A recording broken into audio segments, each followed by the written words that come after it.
Good morning. This is another chapter from Ruth Childs Simmons' book, Gracelace. Lean. Trust in the Lord with all your heart, and do not lean on your own understanding. In all your ways acknowledge him, and he will make your path straight. It always feels like it takes an eternity to get to a place you've never been. When you're unfamiliar with the way that the road winds around this strand of trees and can't see past a rocky ascent you've never traversed, you're tempted to doubt. Some of us enjoy a good surprise, but when direction and decisions are at stake, most of us want to know there's a solid plan that leads us down the straight path. We want to see point B from where we stand at point A, but rarely it's so simple. Each day is filled with unyielding choices, big and small.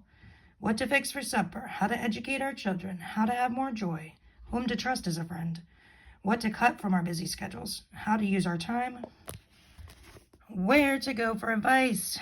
When we believe and walk in the light of God's trustworthiness, we can hardly miss finding him to be so. Skipped a page. That's pretty, though. How to respond with a health crisis. How to forgive someone who has wounded us deeply. There is no end to the choices we must make daily, nor a limit to how weighty those decisions can feel at times. Even small decisions sometimes have large implications, and we fear we lack the ability to choose wisely. I even recently blurted out to a friend in the midst of pressing decisions about direction and everyday choices, I have decision fatigue. You may know the feeling, but today's crossroads aren't meant to highlight our own wisdom or ability to stay on course, but rather to reveal where we place our confidence. Will you trust? Maybe you've been leaning on your own understanding when your Father's given you the security of his presence to lean on. And perhaps your path is not what you expected or hoped for. Mine isn't either.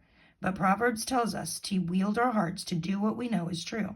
In all our ways that feel reasonable, acknowledge that he is faithful. In all our ways that seem unreasonable, do the same.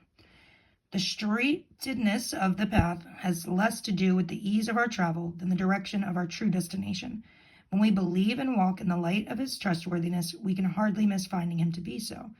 The biggest decision you and I face today may not be what we will do next, but whom we will trust. It's not warm feelings and wishful thinking we're told to put our trust in. We're to trust in the God who led his people into the desert so they might know the end of their power and the fullness of his provision. He's doing the same with us today. I will trust you, Lord, in what seems reasonable, write it down, and what seems unreasonable, write it down. Trust the Lord with all your heart and do not lean on your own understanding. In all your ways, acknowledge him, and he will make your path straight. God bless you. I hope you have a wonderful day. Where do you place your confidence when making big and small decisions? Some Psalms to read.